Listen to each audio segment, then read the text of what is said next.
Hello everyone and welcome to IES Abroad Cape Town. My name is David Reiersgord. I'm the Center Director here in Cape Town. This presentation won't be too exhaustive, but I wanted to talk through a bit of the calendar and program overview, some of the learning outcomes related to that, some bit of information about Cape Town more generally, as well as the accommodation, and then just some closing remarks about what I think will be useful to think about in the months leading up to the program, as well as some areas to focus on in preparation with students.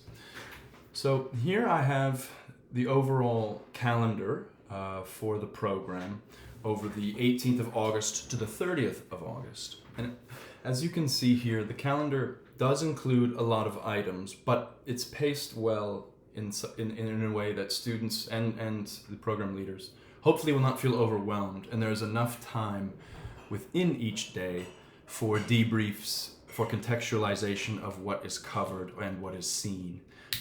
So just to give kind of a bit more detail for each day, and I will try my best to not be exhaustive here, so hopefully that it makes it a little easier to remember things for this. But when faculty and students arrive, there will be an IES representative at the airport waiting for the group who will transport everyone to the hotel. We will then only do orientation the following day on Tuesday the 19th, because the jet lag coming from Japan in much the same way that the jet lag our students experience coming from the US can be a bit exhausting, and so we prefer if students have the evening free upon arrival and then wake up and get ready for orientation and the welcome lunch the following day. So in that orientation, that will take place here at the center, and will include as many members of staff as possible. There might be some domestic travel that some members of staff have during this program, but the orientation will take place over about 3 hours at the center, and potentially more if there are questions. And again, the goal of the orientation from our eyes is to ensure that everyone doesn't necessarily know exactly everything about Cape Town or South Africa, but feels comfortable enough to explore Cape Town and to be settled in Cape Town during the program. So our orientation again is as comprehensive as we can make it to be in 3 or 4 hours, and the goal again is to ensure that people are feeling settled and comfortable, and if they have specific questions they know who on staff to ask, or if they have specific questions about things they might need in Cape Town, they'll have information about how best to find those and to get to them. After orientation, we will have our welcome lunch at Kirstenbosch Botanical Gardens, which is a fantastic area not far from the center at all, with some spectacular natural beauty, and we think it's just a great way to close out that first day, to really give students an up close and personal image of what it's like in Cape Town. So from the second day, we will begin classes at the center and have class discussions, which will be much more specific once the group is on site, and classes have begun. That day will then conclude with a city walking tour. So this will involve being transported from the Cape Town IES Abroad Center to the city center for a walking tour that covers some important aspects of the history, socioeconomics, culture, and politics of Cape Town. On the Thursday, more of the same. Instead of a city walking tour, there will be a guest lecture, which we are still busy confirming the exact topic, but that will be finalized well in advance of the program. On Friday, there will be a field trip to Robben Island, which is one of the key historical sites in Cape Town, but also South Africa, where a lot of the revolutionaries and resistance fighters during the time of apartheid were banished, such as Nelson Mandela. And it'll be a great opportunity for students to get a bit of insight into the historical background that informs what kind of place Cape Town is.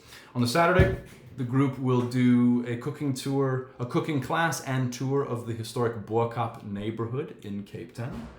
And then the following week, there will be quite a few site visits, as well as the community development presentations. So the site visits to Sozo Foundation, Ikai Lelanga, as well as Ikamva Youth, are site visits that will take the group to 3 different parts of Cape Town and engage in as mostly hands-on as we can, engage with pertinent and relevant issues.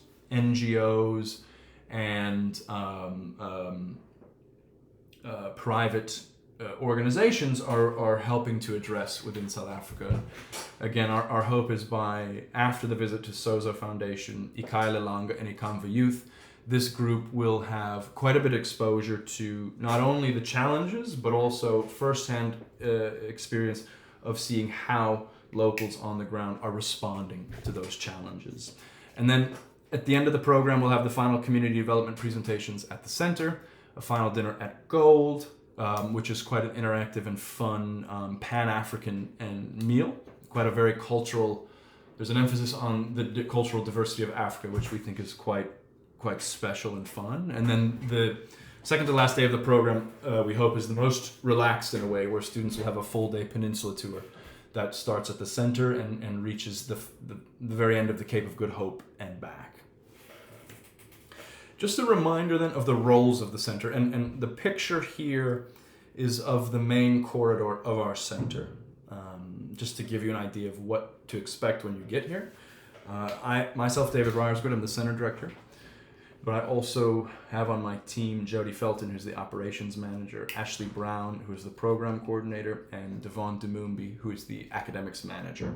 There will be a 5th person by the time the group arrives, but we are just now busy advertising for that post, so I can't say too much about it now. And as I mentioned, all staff will be around for most of the program, but there are some domestic travel that will require some of us to be elsewhere. But there will be someone from staff, whether it's myself or Ashley or Jody, who is present for each activity during the program. So just some basic introductory remarks about Cape Town. And I say this in the same way that I imagine if one had to provide introductory remarks about a city as complex and big and diverse as Tokyo, it would be tough to do it justice. So what I'm trying to do here is provide what I think are key details about the city that aren't too difficult to think about ahead of time, and also give you an idea of what Cape Town is and what Cape Town isn't. So it is a city that's established in 1652, but in many ways has roots that stretch much further back than that. It is famous for the Table Mountain, which is one of the 7 new wonders of nature. And you can see Table Mountain in the bottom right photo. It is the extremely flat mountain in the upper left-hand corner. That is Table Mountain. It is essentially the center of the city and the main feature one gets used to using to orient themselves to the city. So just by wherever you are in Cape Town, you can get a sense of it, the direction and where you might need to go by looking at the mountain. So it's not just a central, beautiful part, but it does help people navigate. And it's quite a spectacular site in and of itself that is central to any visit to Cape Town. The city is located on the Atlantic Ocean with a Mediterranean climate. We are south enough that our geography and our climate is similar to San Francisco or Southern California, depending on the season. So we have a Mediterranean climate. It's not very humid. The air is dry. Our winters are more rainy than anything. They don't get too cold, probably as overnight lows as 13 degrees in Celsius. So it's a fairly hospitable place from a climate, and one that has a very pleasant climate, and of course the ocean plays a significant role in anything related to Cape Town. Lots of seafood and lots of water-based activities and elements of the broader culture that also kind of help shape why it is such a cosmopolitan city. Like so many places around the world that are on the coast, it is cosmopolitan, it is diverse. There are people from all over the world, all throughout the year, who stop and visit Cape Town. So as a result of that, it can feel sort of like you might be more connected to the rest of the world despite being potentially as far away from home as you might be. So Cape Town is kind of on the edges of the world, but is central in a lot of ways to what is taking place, particularly in the Southern Hemisphere, but also in the Western world. And as a result, like so many places in South Africa, there are very mixed demographics when it comes to race. South Africa is a majority black country. About 85% of the country is black. And something we'll go over in orientation, that figure might increase if one's definition of black is wider than how I'm using it here. There's a diversity of religions in not only South Africa but in Cape Town. The largest Islamic population exists in Cape Town and is quite a prominent part of the city in terms of mosques, call to prayers.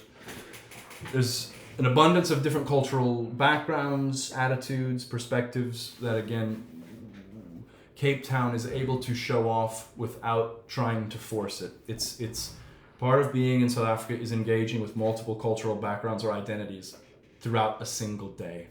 And part and parcel of that is the diversity of language. There are 11 official languages in South Africa, 12 if one includes Standard Sign Language. All of these are spoken in some way, shape, or form in Cape Town. However, if the city has a main language, a mother tongue, a lingua franca, it is English.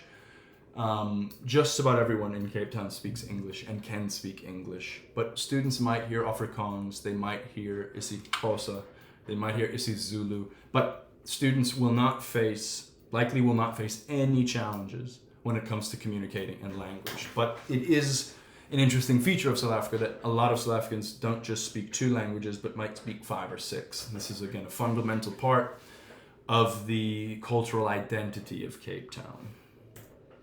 So the housing this group will be staying at is in Sea Point, and it's called the Protea Hotel Sea Point. You can get a sense here. I have it circled in red on the left of the graphic, and then the other blue dot on the right-hand side of the graphic is where our center is. So the distance between the Mowbray Rondebosch neighborhood and Sea Point is about 13 kilometers. It is safe to walk around during the day and in groups at night in Sea Point. The area is frequently visited by tourists and a popular area for South Africans as well. So there's always a lot of activity that make it quite a safe neighborhood. And within walking distance of the hotel, whether one takes a 1-minute walk or a 10-minute walk, there's quite a lot of food, grocery, and restaurant options within walking distance, and a variety of food. Seafood, American cuisine, Asian cuisine, European cuisine.